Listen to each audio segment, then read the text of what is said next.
Bienvenue au résumé du cours 8, la deuxième partie des écoulements en conduite.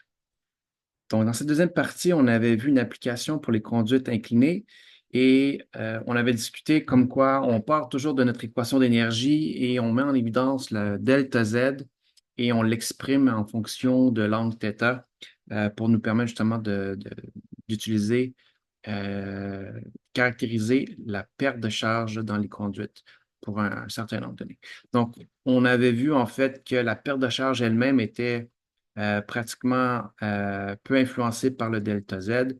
C'est tout ce qui compte en fait quand on fait notre perte de charge HL, c'est vraiment la longueur de la conduite et la vitesse. Donc, si l'inclinaison de la conduite affecte la vitesse, donc si on impose un débit, peu importe l'angle, si le débit est toujours constant, la vitesse va toujours être constante et par conséquent, la perte de charge va être toujours la même. Par contre, si le fluide, le débit est contrôlé par la gravité, donc oui, là, évidemment, plus la conduite va être inclinée, plus la vitesse va être élevée et ayant une vitesse plus élevée, on va avoir une perte de charge plus élevée.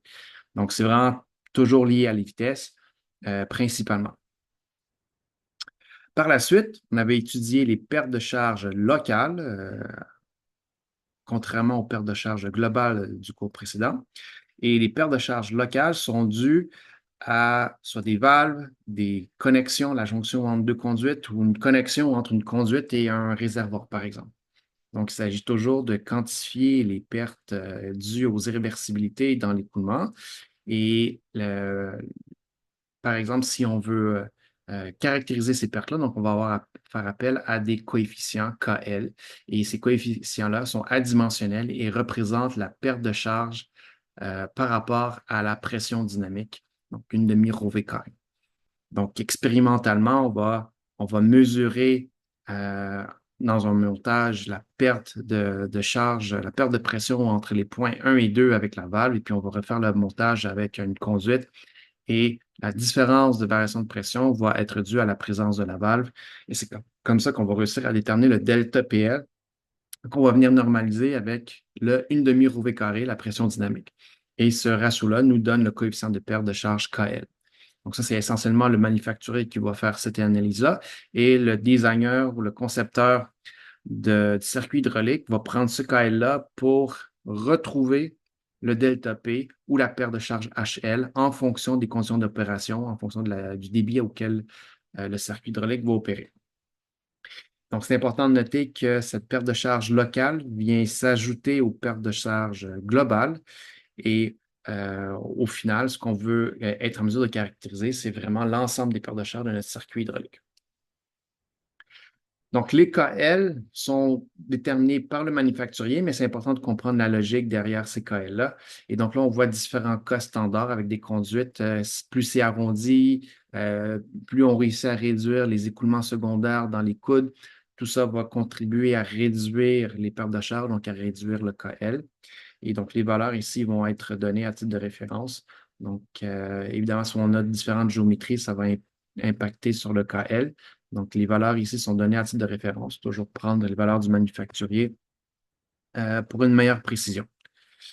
Euh, on a aussi le cas des expansions soudaines ou des contractions soudaines.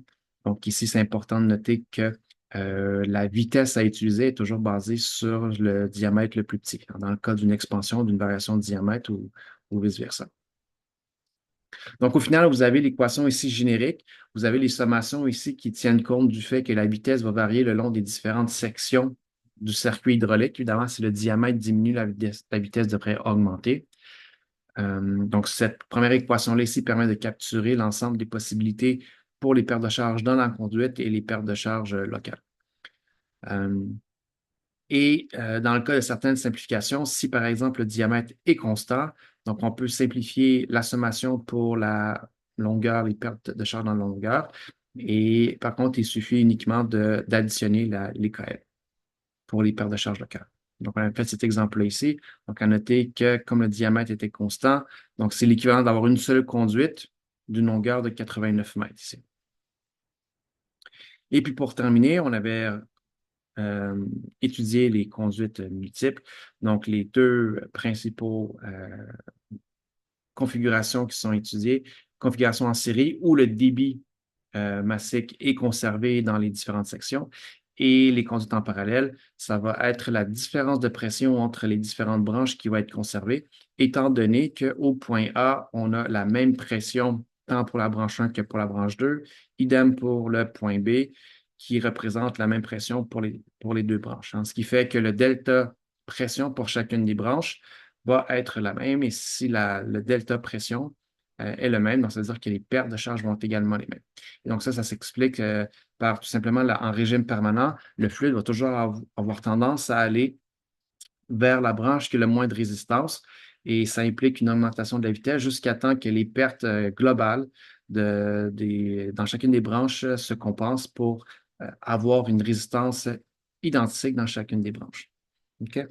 Donc, par la suite, donc, on peut faire une certaine manipulation algébrique pour se faciliter la vie lorsqu'on fait les exercices, mais essentiellement, c'est exactement tout découle de l'équation qu'on a vue précédemment.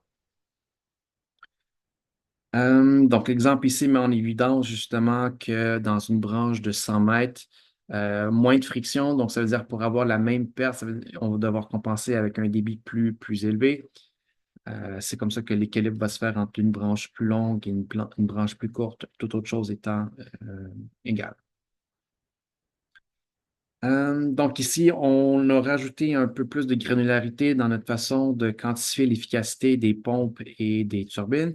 Donc, au lieu d'avoir un seul rendement pour la pompe, donc on va séparer le rendement de la pompe, qui ici fait référence au rotor de la pompe, donc le rendement entre le fluide et les parties mécaniques en rotation de la pompe. Et après ça, le rendement du moteur, ça va être plus la conversion de l'énergie électrique en énergie mécanique, donc le liagement de chaleur. Même principe pour la turbine. Et on avait fini avec cet exercice-là ici, qui mettait en évidence justement les calculs pour des diamètres différents. Donc, important de bien capturer l'application pour les pertes de charge HL lorsqu'on a des diamètres différents. Et donc, voilà. Prochaine étape, l'analyse dimensionnelle et pour la semaine prochaine. Donc, merci et à plus tard.